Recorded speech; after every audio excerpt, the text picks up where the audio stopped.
How you doing? I'm Darren with Ash Kickin' Barbecue, and today we're talking tomahawk steak or cowboy steak, whatever you want to call it. All I know is this thing looks like I could go hunt my next meal with it. We're going to be cooking on our Pit Boss Pro Series 1600, and we're going to be using cooking pellets, hickory pellets, because I love the way hickory and beef go together. They just complement each other very well. One of my favorite things to do around the holidays is hickory smoked prime rib, and I mean pretty much the bone-in version of a prime rib here. So I think the hickory pellets are going to complement it extremely well. So let's bring you in and show you how we're going to prep this tomahawk steak.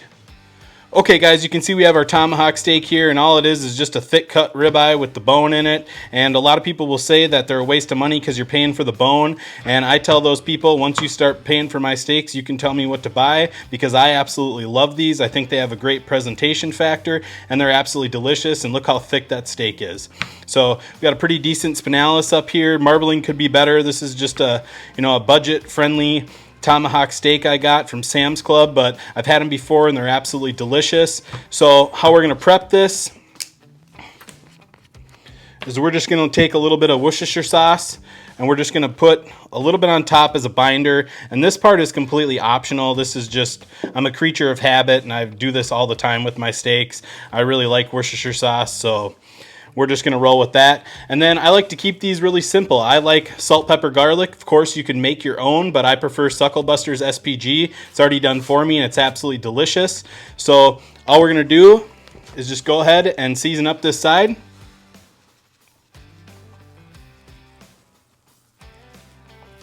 And after we have this side seasoned up, we're just going to go ahead and kind of press it in. Hit it with a little bit more, not much. That's looking pretty good to me. Now we're just going to flip it over. We're going to repeat the same process on the other side. A little bit of the Worcestershire sauce, a little bit of SPG. Go ahead and press it in. Hit it with a little bit more SPG. And it's really important here that you get your edges. You can just roll it around on the board if you want to pick up any excess. But you want to make sure you come and season up your edges.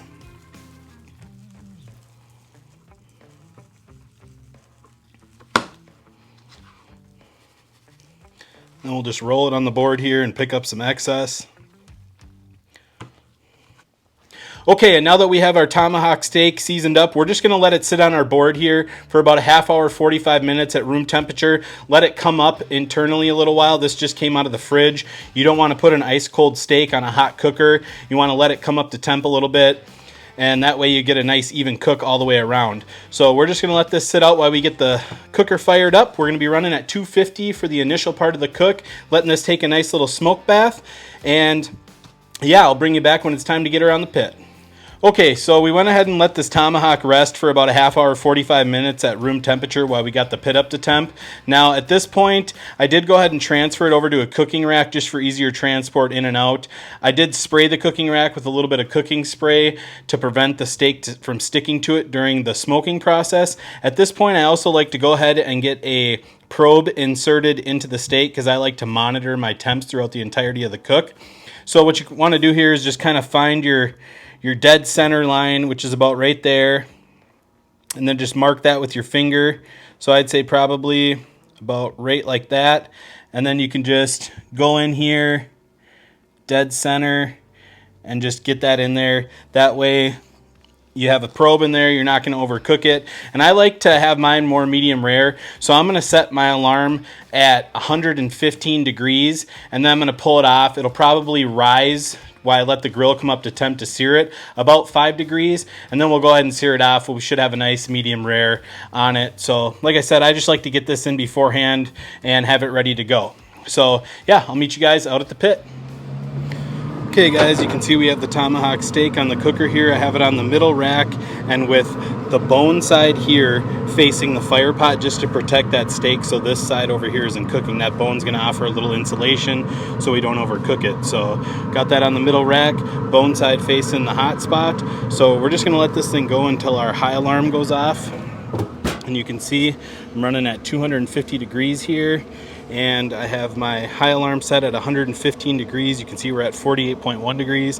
So yeah, at this point, nothing to do except wait. So I will bring you back when it's time to go ahead and sear this off and finish off this cook, and I'll let you know how long it takes. So we'll see you then.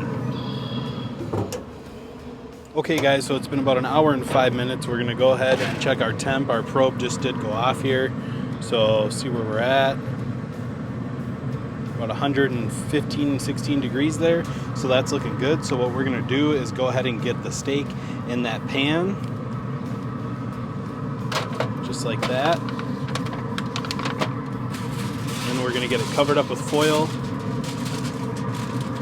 And we're gonna let it rest on the side of the grill over here, and then we're going to crank up the heat on this cooker to about 400 degrees, and we're going to sear that steak off by just opening up the flame broiler here. So I'll bring you back when it's up to temp and we're going to sear it off.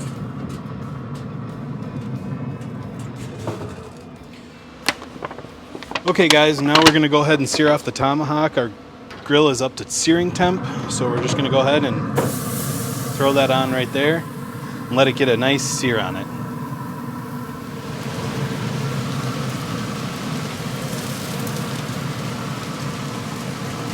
Now we'll go ahead and sear the other side.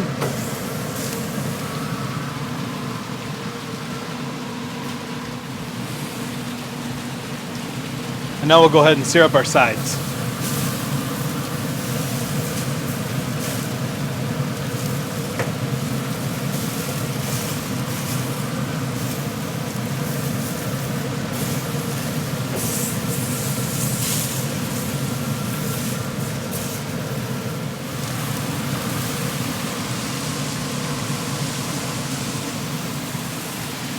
We're going to go ahead and get this inside and let it rest, and I'll bring you back when it's time to slice into it.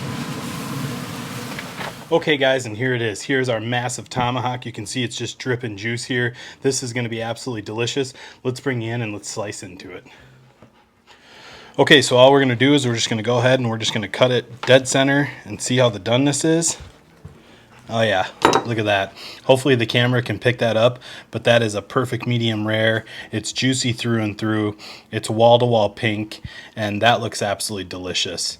So I'm gonna get a few more pieces here sliced up, and then we're gonna do the taste test. I'm just gonna go ahead by following this bone down, taking it off the bone. You can go ahead and set that to the side. That's one of my favorite parts.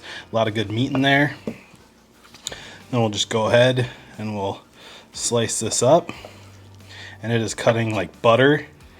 That looks absolutely delicious. I really hope the camera can pick up that doneness, because that is perfectly cooked, nice and juicy, and smells absolutely delicious.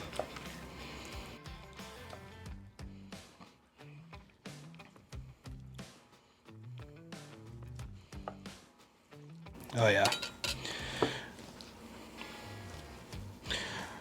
All right, I can't wait any longer. It's time for the taste test. Okay guys, first thing I'm gonna do is cut me off a piece of this here spinalis. And that looks absolutely delicious, nice and juicy, medium rare. Got all that good seasoning around the outside. We'll give it a try.